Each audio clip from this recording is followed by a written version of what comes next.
بسم اللہ الرحمن الرحیم۔ السلام علیکم سامعین، قارئین، آپ لوگوں کو یہ خاص خبر سنانا ہے کہ یہ ہمارا سیکنڈ لاسٹ پارٹ ہے ہماری اس ریڈنگ کا، جو کہ ہم کاشانِ بصیرت کے یوٹیوب چینل پہ پڑھ رہے ہیں، اور کتاب کا نام ہے امام جعفر صادق علیہ السلام ولادت سے شہادت تک، اور اس کتاب کو پڑھتے ہوئے یہ ہے پارٹ نمبر 48، اور مجھے یقین ہے کہ یہ سیکنڈ لاسٹ ہمارا پارٹ ہے، اور جو لاسٹ پارٹ ہوگا وہ پارٹ نمبر 49 ہوگا۔ اور جب ہم اس سٹیج پہ پہنچتے ہیں تو کچھ اداس بھی ہوتے ہیں اور کچھ خوش بھی ہوتے ہیں۔ خوش تو اس لیے ہوتے ہیں کہ ہم نے الحمدللہ اتنا کچھ پڑھ لیا ہوتا ہے، اور اداس اس لیے ہوتے ہیں کہ پھر اس کتاب کا ساتھ ہم سے چھوٹ رہا ہوتا ہے۔ لیکن یہ جو کاشانِ بصیرت کا یوٹیوب چینل ہے، اس کا فائدہ یہ ہے کہ جب دل چاہے ہم اس کو پھر سے صرف بٹن آن کرتے ہیں اور پھر کتاب کے ساتھ منسلک ہو جاتے ہیں، ہے نا کتنی اچھی بات۔ تو آئیے ہم پیج 48 سے آغاز کریں گے، لیکن پیج 679 سے آغاز کریں گے، لیکن پیج 678 سے ہمیں لے کے چلنا ہوگا، ٹھیک ہے۔ چلیے ہم جو پڑھتے ہیں یہاں سے کہ الغرض مسلمانوں کا شروع سے ہی یہ طریقہ چلا آ رہا ہے کہ وہ اولیاء الہی کی قبر پر شاندار عمارتیں اور قبے وغیرہ بناتے ہیں تاکہ ان کی قبریں عام گناہگار لوگوں کی قبروں سے ممتاز ہو جائیں۔ اب ہم نئی ریڈنگ کا آغاز کریں، لکھا ہے لیکن بڑے دکھ اور افسوس کے ساتھ کہنا پڑتا ہے کہ جیسے ہی حجاز میں حرمین پر وہابیوں نے حکومت کی باغ ڈور سنبھالی تو وہ اولیاء الہی کی قبروں پر موجود قبوں کو گرانے کے درپے ہو گئے اور یہ گمان کرنے لگے کہ قبروں پر قبے وغیرہ تعمیر کرنا حرام ہے۔ اب ہمیں حق پہنچتا ہے کہ ہم یہ سوال اٹھائیں کہ کیا یہ حکم مذاہب اربعہ کے ائمہ کو معلوم نہ تھا اور اب انہیں معلوم ہو گیا ہے؟ اتنی صدیاں گزرنے کے باوجود مسلمان اس حکم سے کیوں غافل رہے؟ کیا خداوند عالم نے کسی خاص طریقے سے وہابیوں کو سمجھایا ہے کہ قبروں پر قبے بنانا حرام ہے؟ کیا حلال محمد صلی اللہ علیہ وآلہ وسلم ان لوگوں کے ہاتھوں منسوخ ہو گیا ہے؟ اور اگر جواب نہ میں ہے تو حلال محمد صلی اللہ علیہ وآلہ وسلم کے قیامت تک حلال رہنے کا کیا مطلب ہے؟ معزز قارئین، بڑے دکھ کے ساتھ کہنا پڑتا ہے کہ 8 شوال 1342 ہجری کو بقیع میں موجود 4 ائمہ علیہ السلام کی قبور پر بنا ہوا قبہ گرا کر اسے زمین کے ساتھ برابر کر دیا گیا، ان کی حرمت کو پامال کر دیا گیا اور ان کا لحاظ نہ رکھا گیا، اور اب وہاں کوئی چھت موجود نہیں جو آل رسول علیہ السلام کے زائر کو سایہ دے اور انہیں گرمی و سردی سے بچا سکے۔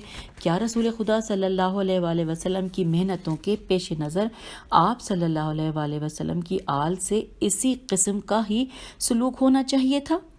اور کیا رسول اللہ صلی اللہ علیہ وآلہ وسلم کی رسالت کا یہی اجر بنتا ہے؟ کیا جو دکھ آل رسول علیہ السلام نے اپنی زندگی میں اٹھائے تھے وہی ان کے لیے کافی نہ تھے کہ ان کی وفات کے بعد بھی ان پر ہونے والا مظالم کا سلسلہ نہ رکا؟ ہم یہاں پورے عالم اسلام کو دعوت فکر دیتے ہیں اور ان کو سب کو یہ مشورہ دیتے ہیں کہ وہ سارے کے سارے متحد ہو کر ان ظالم حکومتوں سے اس ظلم کے بارے میں پوچھ گچھ کریں اور ان جگہوں پر دوبارہ شاندار قبے تعمیر کرائیں تاکہ ان مقامات کی 10 سال سے گم شدہ شان و شوکت واپس آ جائے، اور یقیناً اگر خدا ہی اس کی توفیق دے اور اپنی مدد شامل حال کرے تو یہ کام ممکن ہو سکتا ہے۔ پیج نمبر 680، یہاں پہ ہیڈنگ ہے امام جعفر صادق علیہ السلام کی ازواج۔ آئیے جانتے ہیں، لکھا ہے امام جعفر صادق علیہ السلام نے چند آزاد عورتوں کے ساتھ شادی کی اور بعض کنیزوں کو بھی خریدا، جیسا کہ اس کی تفصیل حسب ذیل ہے۔ نمبر 1، سیدہ فاطمہ بنت الحسین بن امام علی بن حسین زین العابدین علیہ السلام، یہ آپ علیہ السلام کی چچا زاد تھیں اور بقول فاطمہ بنت حسین اشرم الف ج ر میم بن امام حسن بن امام علی بن ابی طالب تھیں۔ نمبر 2، ام حمیدہ یا حمیدہ مصفات بربریہ یہی لکھا ہے علیہ السلام، آگے لکھا ہے۔ پھر تیسرے نمبر پہ ہے ام وہب بن وہب ابی بختری، پھر تیسرے نمبر پہ ہے ام سالمہ وغیرہ آگے۔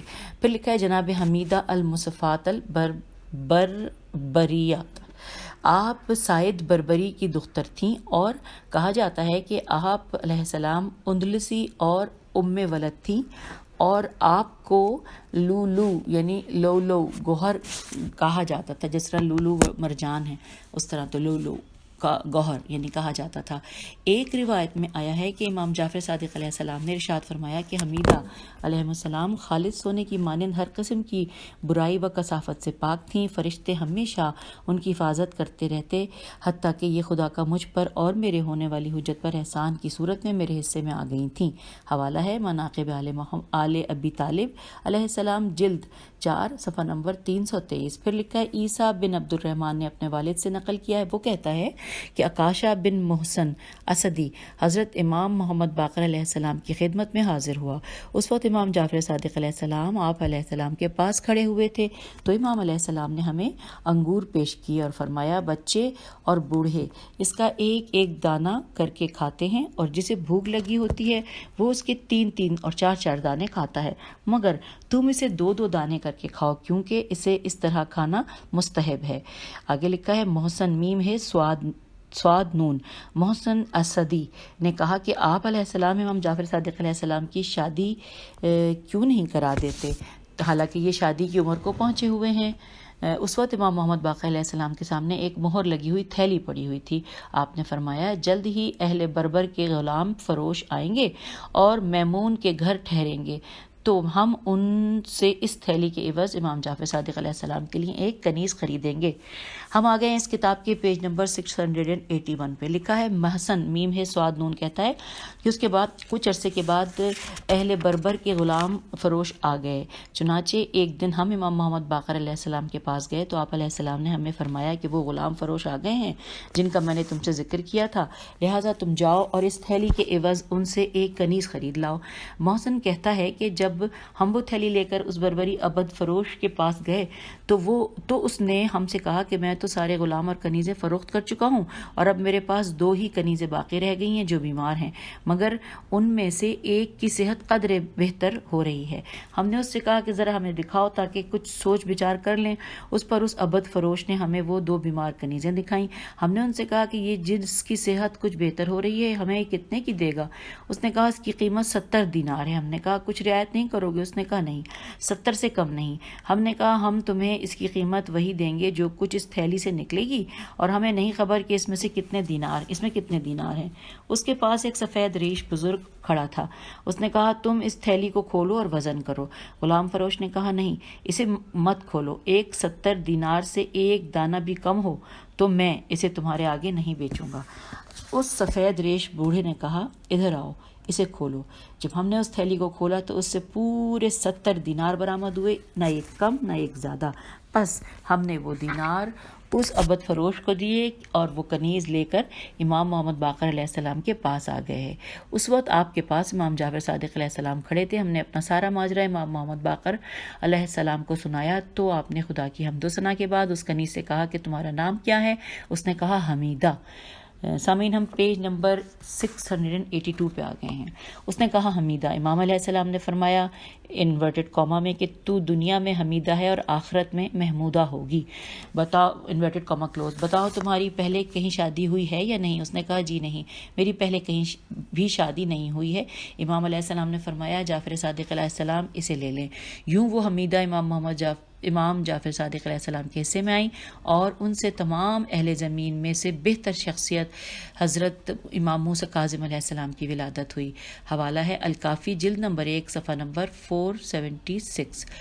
اگلی ہیڈنگ ہے امام صادق علیہ السلام کے بیٹے اور بیٹیاں۔ اس میں لکھا ہے کہ امام جعفر صادق علیہ السلام کے 7 یعنی 7 بیٹے تھے اور ان کے نام یہ ہیں: نمبر 1 اسماعیل الامین، 2 عبداللہ الفتح، 3 حضرت امام موسیٰ کاظم، 4 حضرت اسحاق علیہ السلام، 5 محمد الدیباج علیہ السلام، 6 العباس علیہ السلام، 7 الاریزی علیہ السلام۔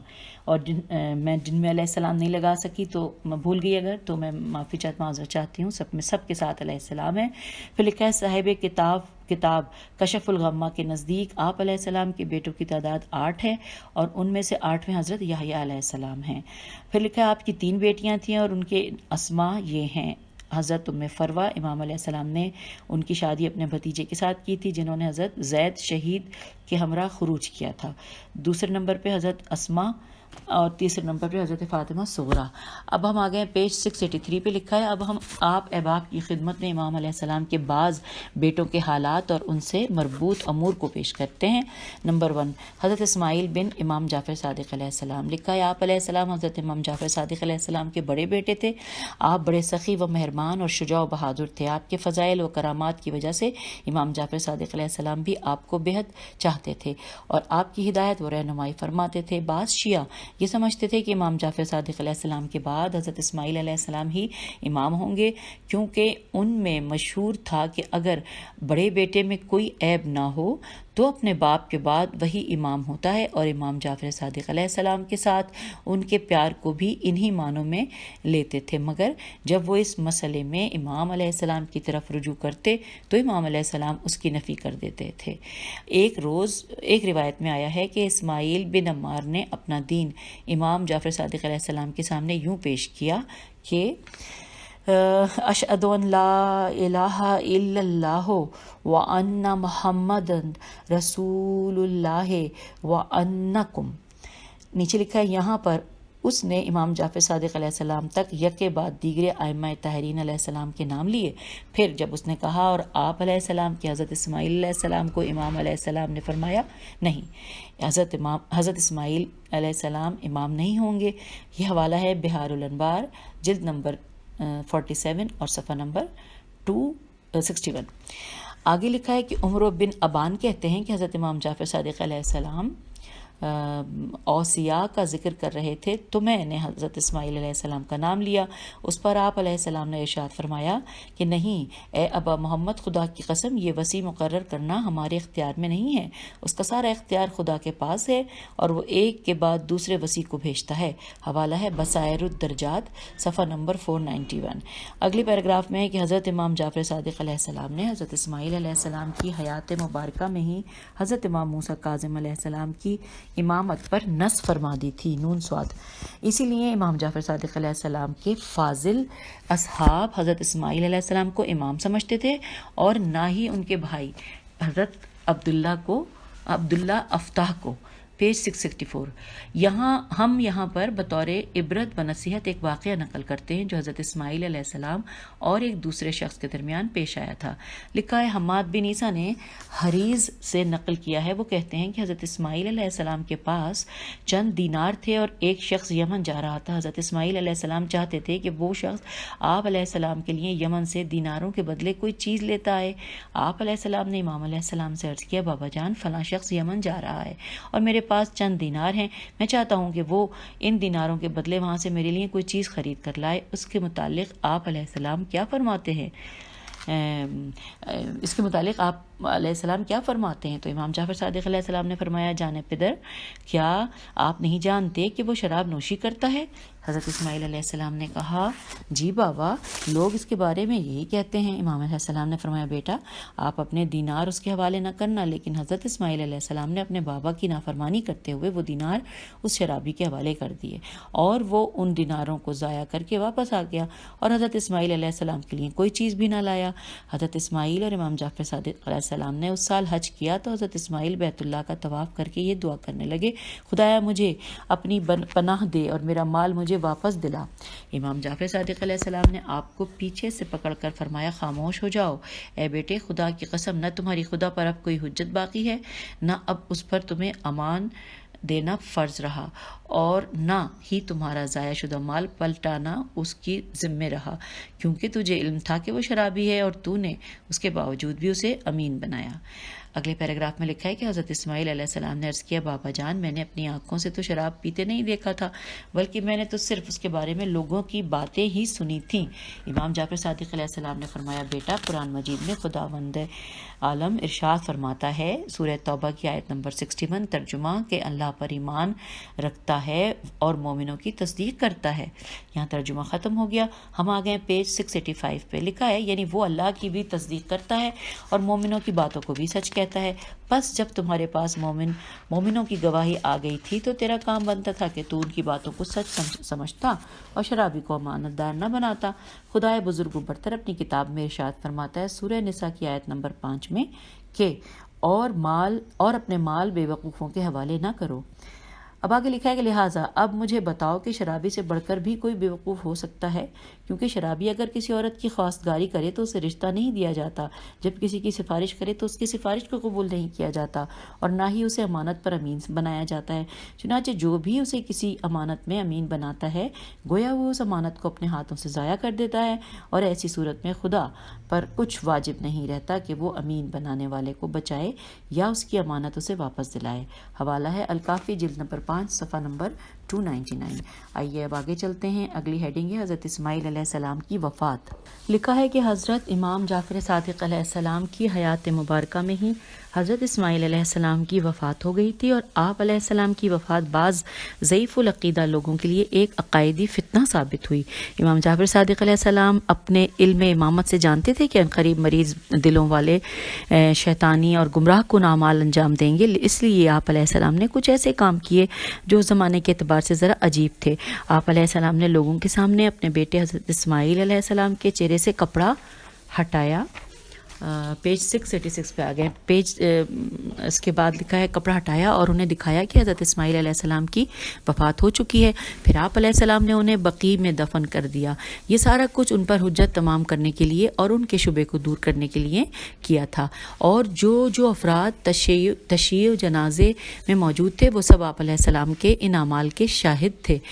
حضرت زرارہ بن عین سے مروی ہے، وہ کہتے ہیں کہ میں حضرت امام جعفر صادق علیہ السلام کی خدمت میں حاضر ہوا، اس وقت آپ علیہ السلام کی دائیں جانب آپ کے تمام بیٹوں کے سردار حضرت امام موسیٰ کاظم علیہ السلام تشریف فرما تھے، اور آپ علیہ السلام کے سامنے ایک کپڑے میں ڈھکی ہوئی میت پڑی تھی۔ آپ نے مجھ سے فرمایا، اے زرارہ، داؤد بن کثیر رقی حمران اور ابو بصیر کو میرے پاس لے آؤ۔ اسی اثنا میں حضرت مفضل بن عمرو بھی امام علیہ السلام کے پاس آ گئے تھے، بس امام علیہ السلام کا حکم ملتے ہی میں ان تینوں کو بلا کر لے آیا، پھر ایک ایک کر کے اور بھی لوگ امام علیہ السلام کی محفل میں آتے گئے، حتیٰ کہ امام علیہ السلام کے گھر میں ہم 30 افراد جمع ہو گئے۔ جب امام علیہ السلام کی محفل لوگوں سے بھر گئی تو آپ علیہ السلام نے فرمایا کہ اے داؤد، حضرت اسماعیل علیہ السلام کے چہرے سے کپڑا ہٹاؤ۔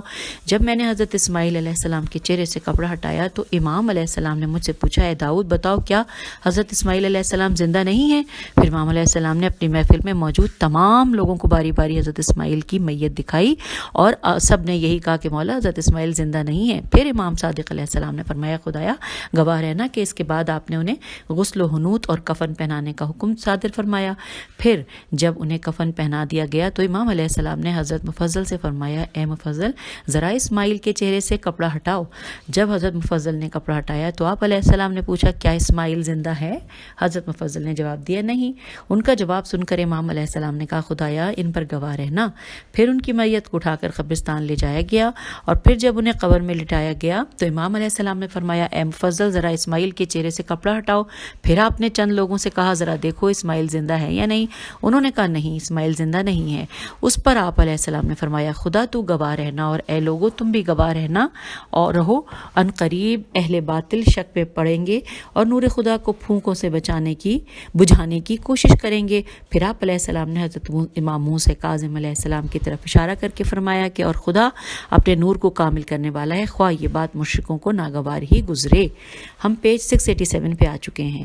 پھر لکھا ہے کہ پھر جب ہم حضرت اسماعیل علیہ السلام پر مٹی ڈال چکے تو امام علیہ السلام نے دوبارہ ہم سے اقرار لیا، اس قبر میں کس میت کو حنوط اور کفن دے کر دفن کیا گیا ہے؟ لوگوں نے جواب دیا، حضرت اسماعیل علیہ السلام کو۔ اس پر امام علیہ السلام نے فرمایا، خدایا گواہ رہنا۔ پھر آپ علیہ السلام نے حضرت امام موسیٰ کاظم علیہ السلام کا ہاتھ پکڑ کر فرمایا، یہ حق ہیں، اور جب تک خدا زمین اور اس پر موجود چیزوں کا بریکٹ میں لکھا ہے کہ بعد والے امام کو وارث نہیں بنا دیتا، حق ان کے ساتھ ہے اور ان سے ہے۔ حوالہ ہے بہار الانوار جلد نمبر 48 صفحہ نمبر 21۔ اگلے پیراگراف میں لکھا ہے کہ سعید بن عبداللہ اعرج الف عین رے جیم کہتے ہیں، حضرت امام جعفر صادق علیہ السلام نے ارشاد فرمایا، جب میرے بیٹے حضرت اسماعیل علیہ السلام کی وفات ہوئی اور ان کے اوپر کپڑا دے دیا گیا تو میں نے حکم دیا کہ ذرا ان کے منہ سے کپڑا ہٹایا جائے۔ بس جب ان کے منہ سے کپڑا ہٹا دیا گیا تو میں نے ان کی پیشانی، ٹھوڑی اور گلے کا بوسہ لیا، پھر ان پر کپڑا ڈال دیا گیا۔ پھر میں نے کہا کہ ان کے منہ سے پھر کپڑا اٹھاؤ۔ جب کپڑا ہٹایا گیا تو میں نے دوبارہ ان کی پیشانی، ٹھوڑی اور گلے کو چوما اور اوپر کپڑا ڈلوا دیا۔ پھر میں نے ان کو غسل دینے کا کہا، اور جب انہیں غسل و کفن مکمل طور پر دے دیا گیا تو میں نے کہا اب کی بار پھر ان کے چہرے سے کپڑا ہٹاؤ۔ پس جب ان کے منہ سے کپڑا ہٹایا گیا تو میں نے تیسری بار پھر ان کے ماتھے ٹھوڑی اور گلے پر پیار کیا اور انہیں پناہ میں دے کر قبر میں اتارنے کا حکم دے دیا۔ راوی کہتا ہے میں نے پوچھا آپ نے انہیں کس کی پناہ میں دیا؟ سوالیہ نشان ہے یہاں پر۔ اگلا پیج ہم ہے پڑھنے آ گئے 688 پہ۔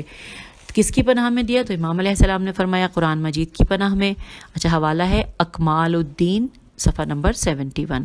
آگے لکھا ہے اسماعیل بن جابر کہتے ہیں جب حضرت امام جعفر صادق علیہ السلام کے بڑے بیٹے حضرت اسماعیل علیہ السلام کی وفات ہوئی تو آپ علیہ السلام ان کی میت کو بوسے دینے لگ گئے۔ میں نے پوچھا قربان جاؤں کیا ایسا نہیں ہے کہ مرنے کے بعد میت کو مس نہیں کرنا چاہیے اور جو مس کرتا ہے اس پر غسل میت واجب ہو جاتا ہے؟ امام علیہ السلام نے فرمایا میت جب تک گرم رہے اسے چھونے میں کوئی حرج نہیں ہے، اور یہ غسل مس میت والا حکم اس صورت میں ہے کہ جب میت ٹھنڈی ہو جائے۔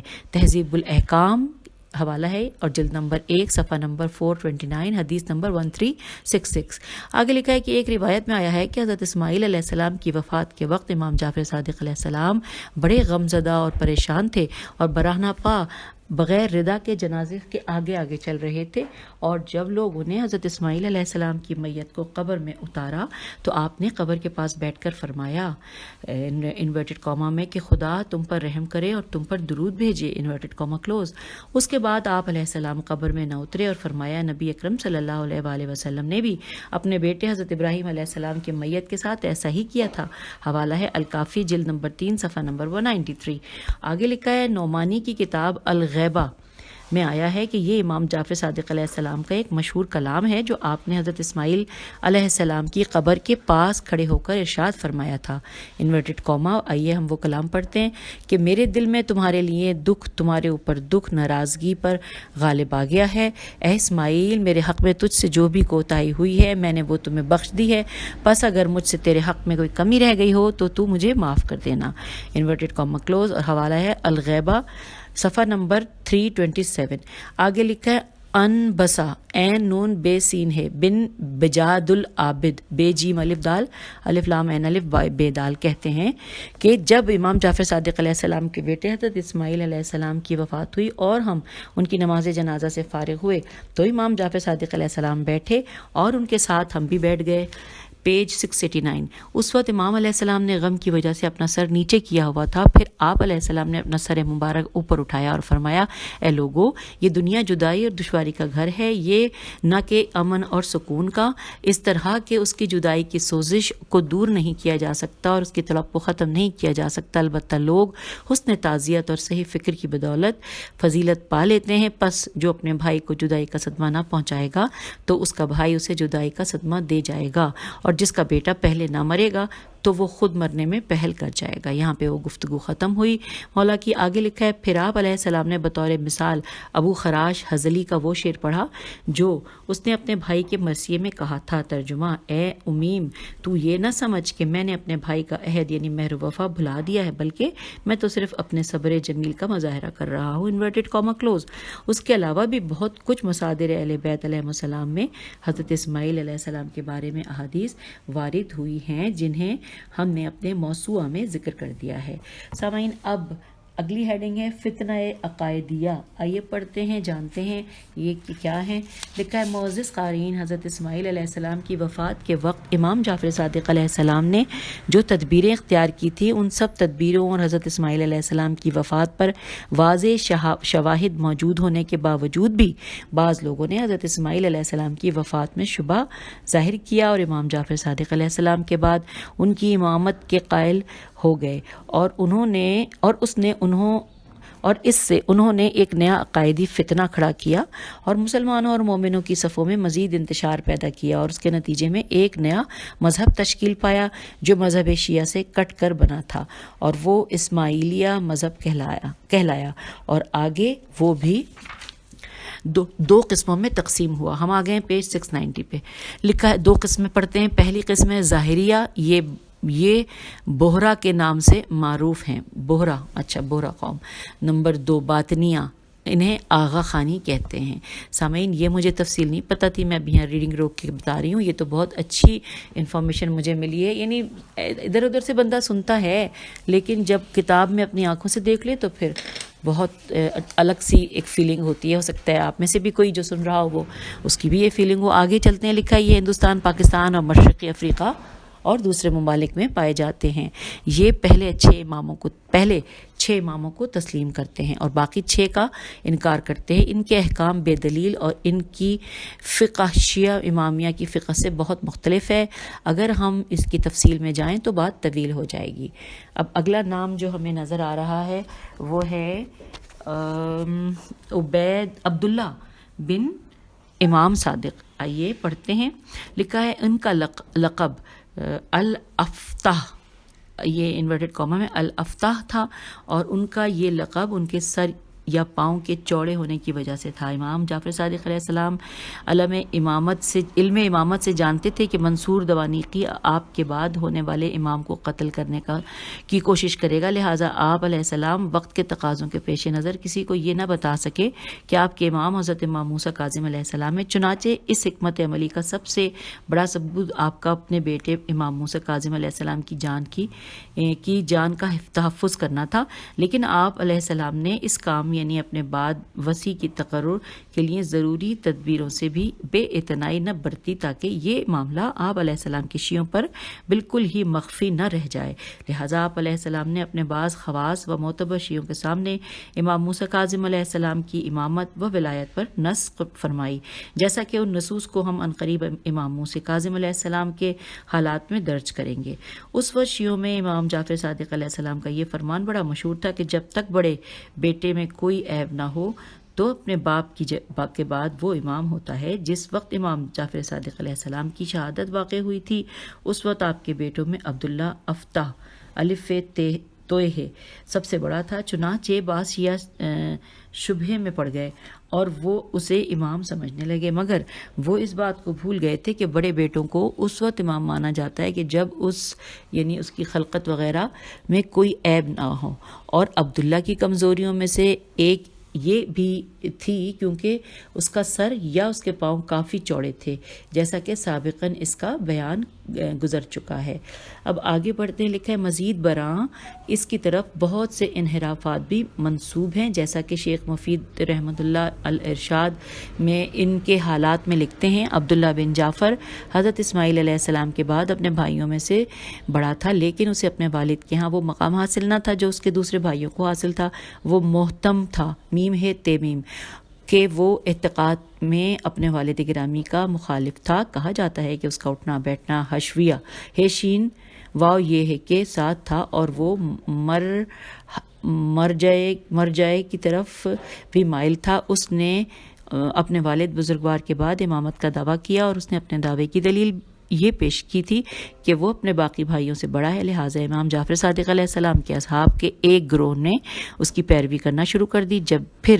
جب ان پر عبداللہ کے دعوے کی کمزوری اور امام موسیٰ کاظم علیہ السلام کے دعوے کی مضبوطی ظاہر ہوئی تو وہ اس سے پھر کر امام موسیٰ کاظم علیہ السلام کی امامت کے قائل ہو گئے، اور تھوڑے ہی لوگ اس کی امامت کے عقیدے پر قائم رہے، اور یہ وہی لوگ تھے جنہیں فتحیہ توئے ہے یہ ہے کہا جاتا تھا۔ انہیں یہ لقب اس لیے دیا گیا کیونکہ وہ عبداللہ کی امامت کے قائل تھے، اور عبداللہ افتح الرجلین یعنی چوڑے پاؤں والا تھا۔ اور حوالہ ہے اس میں کتاب ہے الارشاد کے صفحہ نمبر 437 کا۔ آئیے اگلے پیراگراف میں پڑھتے ہیں، لکھا ہے شیخ کشی کہتے ہیں فتیحہ عبداللہ بن جعفر کی امامت کے قائل تھے، اور جو لوگ اس کی امامت کے قائل تھے وہ بڑے بڑے مشائخ و فقہا تھے، اور وہ ائمہ علیہم السلام سے مروی ایک احادیث کی وجہ سے شبے میں پڑ گئے تھے، اور وہ حدیث یہ تھی کہ جب ایک امام فوت ہو جائے تو اس کے بعد اس کا بڑا بیٹا امام ہوتا ہے۔ پھر جب انہوں نے بعض حلال اور حرام کے مسائل اور دریافت کیے اور وہ ان کے جوابات نہ دے سکا، اور اس کے علاوہ اس نے کچھ ایسے امور سر انجام دیے جو ایک امام کی شان کے خلاف ہوتے، تو انہوں نے اس سے رجوع کر لیا تھا۔ پھر امام جعفر صادق علیہ السلام کی شہادت کے 70 دن کے بعد یعنی 70 ڈیز کے بعد عبداللہ بھی مر گیا، تو سوائے چند لوگوں کے سب نے حضرت امام موسیٰ کاظم علیہ السلام کی طرف رجوع کر لیا اور اس خبر کو اپنا لیا جس میں آیا ہے کہ حضرت امام حسن علیہ السلام اور حضرت امام حسین علیہ السلام کے بعد کبھی بھی امامت دو بھائیوں میں نہ ہوگی۔ حوالہ ہے اختیار معرفت الرجال اور جلد نمبر 2 صفحہ نمبر 524۔ آئیے اگلی ہیڈنگ کی طرف چلتے ہیں۔ لکھا ہے حضرت امام موسیٰ کاظم علیہ السلام، لکھا ہے آپ ائمہ اہل بیت علیہ السلام میں سے 7ویں امام ہیں جن کی امامت پر رسول خدا صلی اللہ علیہ وآلہ وسلم نے نص فرمائی۔ اب لکھا ہے کہ آپ کی ولادت باسعادت، آئیے یہ بھی پڑھ لیتے ہیں۔ لکھا ہے حضرت ابو بصیر بیان کرتے ہیں کہ جس سال حضرت امام موسیٰ کاظم علیہ السلام کی ولادت باسعادت ہوئی اس سال ہم نے حضرت امام جعفر صادق علیہ السلام کے ساتھ حج کیا۔ وہاں جب ہم نے مقام ابوا میں پڑاؤ کیا تو ہمارے لیے دن کا کھانا رکھا گیا۔ یہ بات معمول میں شامل تھی کہ جب بھی آپ علیہ السلام کے اصحاب کے لیے کھانا بنایا جاتا تھا وہ زیادہ اور لذیذ ہوتا تھا۔ ابو بصیر کہتے ہیں کہ ہم بیٹھے کھانا کھا رہے تھے کہ حضرت حمیدہ کے قاصد نے امام جعفر صادق علیہ السلام کو یہ پیغام دیا کہ جناب حمیدہ کہتی ہیں کہ میری طبیعت کافی ناساز ہے اور میں وہ تکلیف محسوس کر رہی ہوں جو مجھے بچے کو جنم دینے میں ہوتی تھی، اور کہیں ایسا نہ ہو کہ آپ کے بچے سے پہلے میری جان چلی جائے۔ یہ خبر سنتے ہی امام جعفر صادق علیہ السلام اٹھ کر قاصد کے ساتھ چل پڑے، اور جب آپ علیہ السلام واپس آئے تو آپ نے اصحاب علیہم الرضوان سے کہا خدا آپ کو خوش رکھے اور ہمیں آپ کا فدیہ قرار دے، سنائیے جناب حمیدہ کا کیا حال ہے؟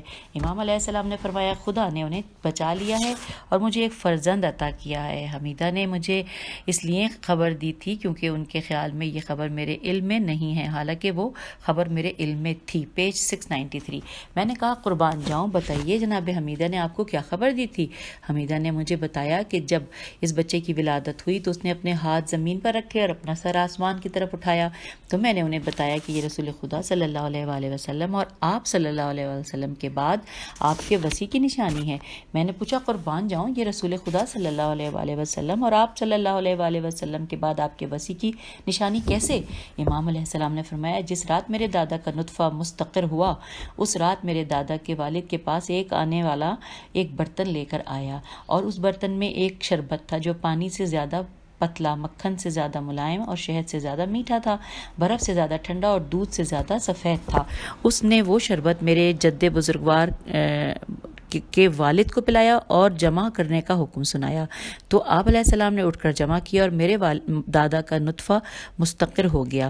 پھر جس رات میرے بابا کا نطفہ مستقر ہونا تھا اس رات بھی ایک آنے والا آیا اور اس نے میرے دادا کو بھی وہی شربت پلایا اور آپ کو بھی وہی حکم سنایا، تو جو آپ کے بابا کو سنایا تھا تو آپ نے اٹھ کر جمع کیا اور میرے بابا کا نطفہ مستقر ہو گیا۔ پھر جس رات میرا نطفہ رکھا گیا تو اس رات میرے بابا کے پاس بھی وہی شربت لایا گیا اور آپ کو وہی شربت پلایا گیا اور جمع کا حکم سنایا گیا۔ میرے بابا نے اٹھ کر جمع کیا اور میرا نطفہ مستقر ہو گیا۔ پھر جس رات میرے اس بیٹے کا نطفہ ٹھہرا تو اس رات بھی میرے پاس بھی وہی آنے والا آیا اور اس نے میرے پاس ساتھ بھی وہی کیا جو مجھ سے پہلے ائمہ کے ساتھ کر چکا تھا۔ میں خدا کے علم سے اٹھ کھڑا ہوا اور میں نے خدا کی نوازش پر اس کا شکر گزار تھا میں نے جمع کیا اور میرے اس بیٹے کا نطفہ مستقر ہو گیا جس کی ابھی ابھی ولادت ہوئی ہے، جو تمہارے سامنے ہے۔ خدا کی قسم میرا یہ بیٹا میرے بعد تمہارا امام ہوگا۔ پس امام علیہ السلام کا نطفہ اسی چیز سے تیار ہوتا ہے کہ جو میں نے تمہیں بتائی ہے، اور جب نطفے کو رحم مادر میں 4 مہینے گزر جاتے ہیں تو اس میں روح ڈال دی جاتی ہے، تو اللہ تعالیٰ اس کی طرف حیوان نامی ایک فرشتے کو بھیجتا ہے جو اس کے دائیں کندھے پر یہ آیت لکھ دیتا ہے۔ سامعین یہاں پہ آیت لکھی ہوئی ہے پیج 694 پر، اور یہ ہے سورہ انعام کی آیت نمبر 115 جس کا ترجمہ ہے کہ اور آپ کے رب کا کلمہ سچائی اور عدل کے اعتبار سے کامل ہے، اس کے کلمات کو تبدیل کرنے والا کوئی نہیں اور وہ خوب سننے والا جاننے والا ہے، انورٹڈ کاما کلوز۔ یہ ہے سورہ انعام کی آیت نمبر 115۔ لکھا ہے پھر جب وہ اور آپ کے رب کا کلمہ سچائی اور عدل کے اعتبار سے کامل ہے، ہاں یہ تو ہم نے پڑھ لیا۔ پھر آگے لکھا ہے کہ جب وہ شکم مادر سے باہر آتا ہے تو وہ اپنے ہاتھ زمین پر رکھتا ہے اور سر آسمان کی طرف اٹھاتا ہے، اور ولادت کے بعد امام علیہ السلام جو اپنے ہاتھ زمین پر رکھتا ہے تو وہ خدا کے آسمان سے زمین کی طرف نازل کردہ سارے علم کو اپنے قبضے میں لے رہا ہوتا ہے، اور جب وہ اپنا سر اوپر اٹھا کر آسمان کی طرف دیکھتا ہے تو وہ ایک منادی کی ندا سن رہا ہوتا ہے جو اسے افق اعلیٰ سے رب العزت کی جانب سے وسط عرش سے اس کے اور اس کے والد کے نام سے یہ ندا دیتا ہے کہ اے فلاں بن فلاں ثابت رہو، تجھے ثابت رکھا جائے گا، تیری عظمت تخلیق کی قسم، تو میری مخلوق میں سے میرا انتخاب ہے، میرے راز کا مقام، میرے علم کا خزانہ، میرے وحی پر میرا امین اور میری زمین پر میرا خلیفہ ہے، جو تجھ سے اور تیرے لیے محبت کرے گا میں اس پر اپنی رحمت واجب کر دوں گا، اسے اپنی جنت سے نوازوں گا اور اسے اپنے جوار میں جگہ عطا کروں گا، پھر میری عزت و جلالت کی قسم میں تیرے دشمن کو اپنا دردناک عذاب دوں گا، خواہ دنیا میں نے اسے رزق وسیع ہی دے رکھا ہو، انورٹڈ کاما کلوز۔ پھر جب اس منادی کی ندا ختم ہو جاتی ہے تو وہ نبی یا وسیع علیہ السلام جو ہیں وہ اپنا ہاتھ زمین پر رکھ کر اور اپنا سر آسمان کی طرف اٹھا کر اسے یہ جواب دیتے ہیں۔ تو سامعین، ہم یہاں پر جو جواب دیتے ہیں وہ ہم میرے خیال ہے کہ اگلی لاسٹ آڈیو میں پڑھ لیتے ہیں، تو انتظار کیجئے کیونکہ ایک سلسلہ چل رہا ہے، تو اس لیے ساتھ ساتھ ہم اب اگلی آڈیو میں لاسٹ ملتے ہیں انشاءاللہ۔ خدا حافظ، فی امان اللہ۔